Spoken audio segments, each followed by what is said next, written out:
ፊልም ላንት ጅምር መምር ዝኾነ ጂኒ ገራገር ዝተባል ተቆልዓ እንዳለ ያለና እዩ መዓልቲ ድማ ዓርቢ ስለ ዝነበረ ነዞም ተማሃሮ ምስተፋነውት ኣፍቃሪያ ስቲቭ ቴይለር ንዓን መውሳድ እንደተሰበያ እዩ ነይሩ ሕጂ ድማ ዓላምኦም ናይ ዕረፍቲ ግዚኦም ናብ ገጠራማ ከባቢ ከይዶም ንምሕላፍ እዮም ደልዮም ሓሳቡ ድማ ናብኦም ዝከዱ ስቲቭ ኣብኡ ቀለበት ዝገብረላ እዩ ሓሲቡ ካብኡ ድማ መንገዶም ነዊሕ ስለ ዝነበረ ኣብቲ ከባቢ ክበፅሑ ካብ ዝነበሮም ገና ከይበፅሑ ከለው ይመሺ ካብኡ ድማ ብምምሻይ ምኽንያት ኣብ ከባቢኦም ንዝርከብ ሓደ መዕረፊ ኣጋይሽ ንምዕራፍ ይሓስቡ ካብኡ ድማ ኣብ መጨረሻ ናብታ ዝደለይዋ ቃላይ ኤደን ይበፅሑ ካብኡ ድማ ድሕሪ መኪናው ደው ምባሎም ብእግሮም ክጓዓዙ ይጅምሩ ድሕሪ ንእሽተይ መጓዓዚ ድማ ነቲ ገምገም ባሕሪ ኣማዕድዮም ክርእይዎ ይጅምሩ ካብኡ ድማ ብእግሮም እንዳተጓዓዙ እንዳሃለው ሓደ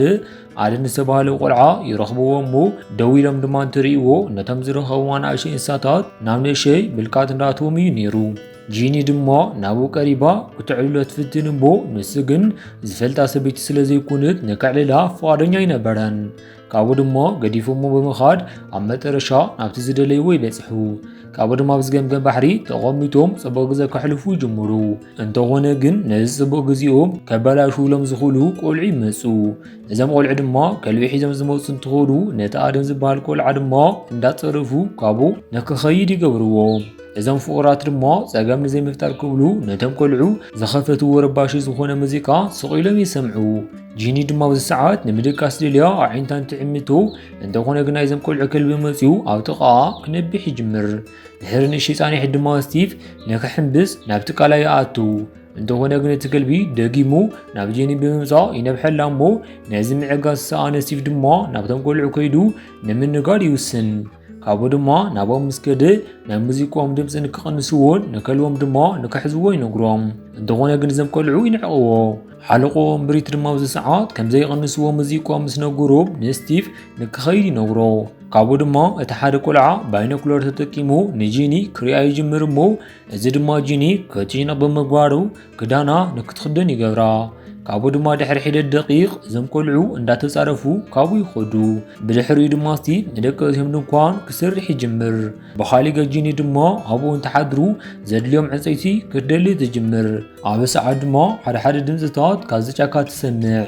እንተኾነ ግን ሸለይላቶ ትኸይድ ምስ መሸይ ድማ ሓዊ ወሊዖም እንዳተፃወቱ እንዳሃለው ካብቲ ጫካ ተመሳሳሊ ድምፂ ይሰምዑ ጂኒ ድምፂ ከም ዘሎ ከም ዝሰምዐት እንትነግሮ ስቲቭ ግን እቶም ቆልዑ ስለ ዝኽእሉ ብሕጂ ዝኾነ ነገር ከም ዘይመፅእ ነጊሩ ንክትረጋጋዕ ይነግራ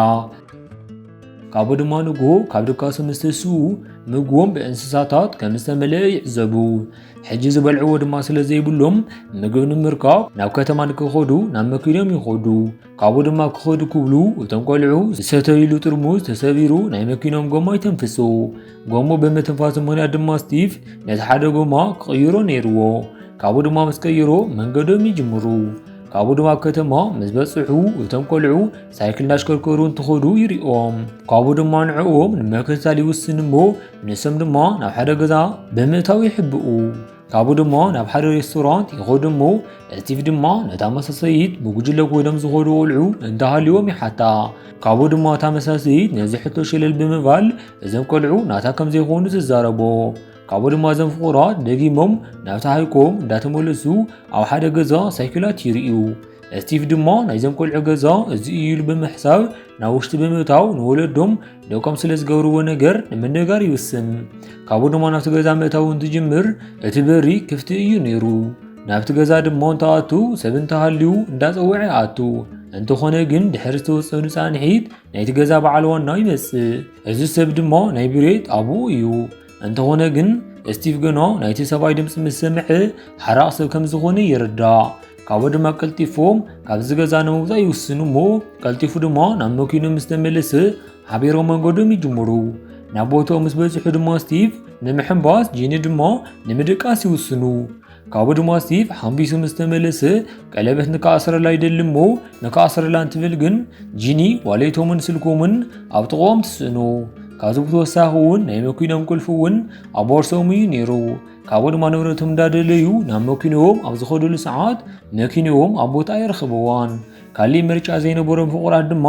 ብእግሮም ናብ ከተማ ክምለሱ ይጅምሩ እንዳኸዱ ድማ እንዳሃለው ብመኪኖም እዞም ቆልዑ ክገጭዎም ይብሉ بريت دما على الساعات مكينو دو بمبال اندارأيهم في الشخيبل كابو دما مكينهم بملعال قديفهم يخودو إذن فقرات دما من قدام يجمرو مو عزم شيم ساعات دما إذن كلعو حول لعوم كفزولو لبوتا يرخبو كابو دما ستيف ناوهم قريبو نمروتهم نكمل السلام يحطوهم انتو هنا جن بريت سلا انتاي يزارب كم زلو كم زي فلت يزارب على ساعات جن نايستف سلك تتسوع مو سلك نمو ساد دما ناوهم يسقاع انتو هنا جنا بالساعات اتحاد كراي وسمو ستيف دما نتكرا نمنتال عبزفتنو لساعات هندبت نايبريت كلبي ووقو عب ساعات ما بريت يحرق امو نستيف دما سرقوا بورصة بمحاز كابتوتا يملتو كابو دما نمكينو بمتاو على علم كوعازي جمرو انتو هنا جنزم كلعو مكتالو دوايا بولو نيروم عب ساعات دما زمكينو نزع قيبت نموصا يا ابيا مو دو تبيل مو بزمهنا دما زم كلعو نابو يقربو كابو دما امني نابزا مكينو كدربي جمرو انتو هنا جن كرمي نزا مكيرا سميرو متاو ستيف نزا مكينو يلعلامو كابو كن كتاقصو جمرو انت هنا جن سلماتو مخانو نبحالة قراري زنبرة تخلي كغاچو يغوروم لتوساخون ستيف بناي تخلي كرنچاف يتحاز كابو دماني جيني كابزا هادي ما نكتن بلتي نغرام بو نسار ما ناتحاساب سميعا تحبو البوتا تركو مو ليتمولد ما ابو تحلفو نزبحيتو نابزا مكينة تملس انت هنا جن ستيف كترخبا يكالتن انت هنا جن ناتو دوم زنتبتبو انداتا خطاتلت اتم كولعو ذا اصرو لبوتا ترخبو مو مسرعيتم دما ازيات تدنقز كابو دما دحرني الشمس قايوم نخلهم مصيام نكوغوهم بريتي نوغروم اما اخولم دما حتى زنبرت بيجي اتي زقبر زنبر كلو بسلكا مقدح تجمر كابو دما قاتلو مخانو بسردت جيني ناتا مكينو ببولتو نسناي ستيف سلك بمرغب نابت شعنت نحجز تدول على ساعات بريد سلكو يعزب مو عبزي او قربا كم زلا دما يردا جيني دما كم زرايوا مسفلتت كابو كتكوي تجمر انت هنا جن نساتهم سايكلهم تتقيمهم ككاتاتلوا يجمرو على ساعات بحتو زغدفون ستيف نزعدل تتقيمو كافتا اصرلو نبعلو نصا يوص بخالي جز جيني حدا عزيت بمتقام نتحدو قلعه كاب سايكلو نكودو تغبرو كابو دما እንዳጎይት እንዳሃለውት ነሽ ገዛ ተረክበሞ ናብቲ ገዛ ምሳስ ወድሞ አውሽ ሓደ ስልክ ትረክብ ካቦ ደማ ነዛ ስልኪ ቢኢዳ ክትሕዛይ ቃለትን ኣብ ሰዓቱ ዘምቆልዑ ናቦ ይበጽሕሞ ካሊ ምሕቢ ዝሰኣነት ጂኒ ድሞ ናብቲ ናይ ገዛ ዚንጎ ትወጽእ ካቦ ደማ እቶም ቆልዑ እስካብ ዝኸዱ ትጽበ بخالي ገጽ ተሓደ ናብ ሲቢ ምለስሞ ይስእኖ እስቲፍ ድሞ ናብ መኪና ይኸይድ ሞ ናይ ሕክምና ንብረት ትደልዩ ኣብ ዝኸደሉ ሰዓት ናይቲ ኾፎን ይኸፍቶሞ እዛ መኪና ድሞ ድምፂ ተውፅእ እዞም ቆልዑ ድሞ ነዚ ድምፂ ሰሚዖም ናብኡ ይኸዱ ሞ እስቲፍ ድሞ ብዝኸኣሎ ቅልጣፈ ካብኡ ንከምልጥ ይኽእል ኣብ መጨረሻ ድማ ምስ ኣፍቃሪቱ ይራኸቡ ካብኡ ድማ እንዳኸዱ እንዳሃለዉ ሓንቲ ንእሽተይ ናይ ዕንጨይቲ ገዛ ረኺቦም ናብኡ ይኣቱ ደም ድማ እንዳፈሰሶ ስለ ዝነበረ ናይ ሕክምና ሓገዝ ንምግባር እንዳፈተነት ኣብ ዝነበረትሉ ሰዓት ኣብ ጀብኡ ተቐሚጡ ዝነበረ ቀለቤት ትረኽቦ ነዚ ድማ ነቲ ዝፍጠር ዘሎ ነገር ብዝያዳ ንክትሓዝን ይገብራ ካብኡ ድማ ድሕሪ ዝተወሰኑ ደቂቕ እዞም ቆልዑ ናብኡ ክበጽሑ ይኽእሉ ናብቲ ገዛ ድማ ቀልጢፎም ኣብ ዝኣተውሉ ሰዓት ኣብዚ መሬት ደም ጥራሕ ይረኽቡ እንተኾነ ግን እዞም ፍቑራት ኣብ ታሕቲ እዚ ገዛ እዮም ተሓቢኦም ካብኡ ድማ እቶም ቆልዑ ምስ ከዱ ጂኒ ንስቲፍ ካብቲ ማይ እንዳኮተተውፅእ እሞ ናብ መሬት ድማ ምሳደቀሰቶ ብዙሕ ደም ስለ ዝፈሰሶ ክንቀሳቐስ ኣይከኣለን ጂኒ ድሕሪ ዝምዕዛባ ድማ ናብ ከተማ ከይዳ ሓገዝ ንክተምፅኣሉ ትውስን ካብኡ ድማ ናብኡ ከም እትምለስ ምስ ነገረቶ ቀለበቱ ድማ ናብ ኢዳ ትገብሮ ካብኡ ድማ እንዳኸደት እንዳሃለወት ሃንደበት ሓደ ዕንፀይቲ ትረግፅ እሞ ናብ እግራ ኣትዋ እዚ ድማ ከቢድ ሕማም ዝፈጠረላ እንትኾን እዚ ዕንፀይቲ እንትወጋ ድማ ድምፂ ኣውፅኣ እያ ካብኡ ድማ ነዚ ድምፂ ዝሰምዑ ቆልዑ ስለ ዝመፁ ኣብ ሓደ ቦታ ተሓቢኣ ንምፅናሕ ትወስን ናይ እግራ ዝኣትወ ዕንፀይቲ ድማ ኣብኡ ኮይና ተውፅኦ ካብ ድኻማ ድማ ንምዕራፍ ኣብ እትፍትነሉ ዝነበረ ሰዓት ሃንደበት ኣደም ይሪኣ እሞ ንሳ ድማ ካብ ዝጫካ መሪሑ ንከውፅኣ ትሓቶ እንተኾነ ግን እዚ ቆልዓ ኣብ ክንዲ ንዓ ምሕጋዝ ከም ዝረኸባ ነቶም ቆልዑ ቴክስ ይፅሕፈሎም ነዚ ድማ ዝገብረሉ ዘሎ ስለ ዝፈርሖምን ብኦም ድማ መቕጥቃ ስለ ዝሰልችዎ እዩ ነይሩ ድሕሪ ሒደ ፃኒሕ ድማ እቶም ቆልዑ ናብኡ ይበፅሑ እሞ ሃሪሞም ድማ የውድቕዋ ካብኡ ድማ ካብ ባዕላ ዝሰሓትሉ እንትነቅሕ ንባዕላ ምስ ሰብኣያ ኣብ ዕንፀይቲ ተኣሲራ ትረኽቦ ኣብ ሰዓት ድማ እዞም ቆልዑ ንክልቲኦም ንምቅፃል ጋዝ ከፍትሱ ይጅምሩ ኣብዚ ጉጅለ ድማ ገለገለ ሰባት ሕማቕ ስምዒት እንዳተሰምዖም ይመስል ነዚ ንምግባር ዋላ እኳ ተዘይደለዩ ንሓለቆም ብሬት ግን ናይ ምቅዋም ድፍረት ኣይነበሮምን ካብኡ ድማ ብሬት ንኣደም ነቲ ክብሪት ንክውልዖን ምስናቶም ጉጅለ ድማ ንምሕዋት ተደልዩ ነዚ ተገቢር ጥራሕ ከም ዝኾነ ይነግሮ በዚኦም መስቓይ ሰልችዎ ኣደም ድማ ነዚ ክብሪት ወልዑ ይድርብዮ መጀመርያ ክቃፀል ጀመረ ናይ ስቲቭ ኣካል ነይሩ ፔጂ ድማ ነዚ ዝፍጠር ዘሎ ነገር ብስልካ ክትቀድሕ ትጅምር ኣብ ማእኸል ድማ ጂኒ ተኣሲራትሉ ዝነበረት ገመድ ብስቲቭ ከባቢ ይቃፀል እሞ ይብትኽ እዚ ድማ ንክተምልጥ ዕድል ይፈጥረላ በዚ ዝሓረቐ ብሬት ድማ ነቲ ጋዝ ናብ ኣደም የፍስሶ እሞ ተመሊሳ ተዘይመፅያ ድማ ንኣደም ከም ዘቃፅሎ ይነግራ ንዑ ሸለሊላ ድማ ዝኸደትሉ ሰዓት ንኣደም ደው ኢሉ እንዳሃለወ ብሓዊ ይቃፅሎ ካብኡ ድማ ጂኒ እንዳጎየት ኣብ መንገዳ ሓደ ካርታ ትረክብ እዚ ካርታ ድማ ካብዚ ትወፀሉ ትኽእል መንገዲ ዘርእያ እዩ ነይሩ ኣብ ሰዓቱ ዘም ቆልዑ ናብ እንዳቆረቡ ምዃኖም ብድምፆም ትርዳእ እሞ ንባዕላ ድማ ናብ መእከቢ ወሓፋትዋ ንምሕባእ ትውስን ካብኡ ድማ ዘም ቆልዑ ምስ ከዱ ካብኡ ትወፅእ እሞ ዝረኸቦቶ መስትያት ድማ ሰቢራ ንባዕላ ንምክልኻል ትጥቀመሉ እንተኾነ ግን ድሕሪ ሒደት ደቂቕ ካብቶም ቆልዑ ማእኸል ሓደ ኩፐር ዝተባሃለ ናብኣ ይመፅእ ሕጂ ብዝገብርዎ ዘለው ድማ ስለ ዝተጣዓሰ ንክሕግዛ ይደሊ እንተኾነ ግን ጂኒ ቅድሚ ሕጂ ንዝገበርዎን ካብ ሕጂ ድማ ንዝገብርዎ ሓሲባ ነቲ ቆልዓ ትወግኦ ኣብ መጨረሻ ክሕግዛ ይደሊ ከም ዝነበረ ተፈለጠት እኳ ግን ድማ ስለ ዘቃበፀቶ ዝኾነ ትገብሮ ነገር ኣይነበረን ኣብ ሰዓት ናይ ጣዕሳ ስምዒት እንዳተሰምዓ ክትኸይድ ስለ ዘለዋ ትኸይድ ኣብ መጨረሻ ድማ ዘም ቆልዑ ናይ ኩፐር ኣካል ይረኽብዎ ናይ ኩፐር ቀረባ ዓርክቡ ዝኾነ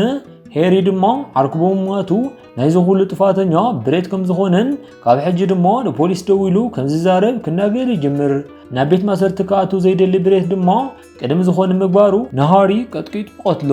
ፔጂ ድማ ድሕዚ ጭካነ ምርኣያ ካብኡ ሃዲማ ተምልጥ ባህሊ ገጂኒ ዝግበር ገቢራ ናብ ሓደ መንገዲ ትወፅእ እሞ ሓደ እንዳኸደ ዝነበረ መኪና ድማ ደው ኣቢላ ናብ ውሽጢ ተኣቱ ነዚ ዝነበረ ኣውቲስታ ዋላ እኳ ናብ ከተማ ንክወስዳ ተሓተተቶ ንሱ ግን ንሓዊ ክደሊ ከም ዝመፀን ሓዊ ድማ ብጫካ ከም ዘሎ ይነግራ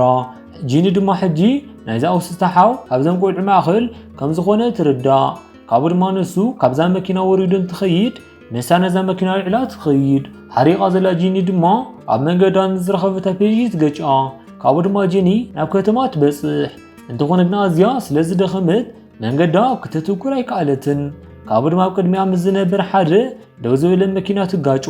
ነዚ ድማ ሰባት ኣብ ሓደ ምድላው ኣብ ዘለውሉ ቦታ እዩ ነይሩ ኣብ ቀፃሊ ባዕላ ካብ ሰሓቱ ናብ ዝነቃሕትሉ ሰዓት ሓንቲ ሰበይቲ ንዓ እንዳረጋግዐታ እያ ጂኒ ድማ ሕጂ ዘላቶ ገዛ እንትርኢ ፎቶታት ትዕዝብ እሞ ሕጂ ዘላቶ ገዛ ድማ ኣብ ናይ ብሬት ገዛ ከም ዝኾነት ንክትርዳእ ይገብራ ኣብዚ ተኣኪቦም ዘለው ኩሎም ድማ ናይቶም ቆልዑ ወለዲ እዮም ካብኡ ድማ ደንቂፃ ስለ ዘላ ናብ መሕፀቢ ክፍሊ ገመድ ትኸይድ ነጊራ ትኸይድ ናብኡ ዝኸደትሉ ድማ ካራብ ብምሓዝ ንባዕላ ንምክልኻል እያ ሓሲባ ኣብ ሰዓት ድማ ሃንደበት ናይ ብረት ኣቦኡ ነቲ ዝጋጨወቶ መኪና ይሪኦ ካብኡ ድማ ናይቲ ዓብይ ወዱ ስለ ዝነበረ ንዑ ንካሓታ ክብል ናብ መሕፀቢ ክፍሊ ኣቱ ጂኒ ድማ ሕጂ ንብረት ትሪኦ እሞ ንሱ ድማ ናይ ደቆም ሞት ተሓታቲት ንሳ ከም ዝኾነት ይዛረቦም ካብኡ ድማ ጂኒ ንፖሊስ ንክደውሉ ትልምኖም እንተኾነ ግን ኩሎም ወለዲ ነቲ ዝገበረቶ ነገር እዮም ከኽፍልዋ ዝደልዩ እዞም ወለዲ ድማ ሕጂ ካብዞም ቆልዑ ንላዕሊ ጨካናት ምዃኖም ንፈልጥ ካብኡ ድማ ጂኒ በዞም ወለዲ ተጎቲታ ትውሰድ ካብኡ ድማ ብሬት ናብ ክላስ ብምእታው ነቲ ዝስማዕ ዝነበረ ድምፂ ንከይስማዕ ይዓፅዮ ካብኡ ድማ ነቲ ፔጅ ቀዲሓቶ ዝነበረት ቅድሚ ሕጂ ቪድዮ ይድምስሶ ናይ ስቲቭ መነፅር ድማ ገቢሩ ብኩርዓት ንባዕሉ ኣብ መስትያት እንዳረኣና ፊልምና ኣብዚ ትውዳ ከምዚ ዓይነት እኳ ኣየጋጥምኹም እዩ ዘብል ጋይስ እስካብ ሕጂ ንስኻትኩም ንግን እንዳመስገንኩ ኣነ ኣብዚ ክፍለየኩም ሳብስክራይብ ምግባር ኣይትረስዑ ኢኹም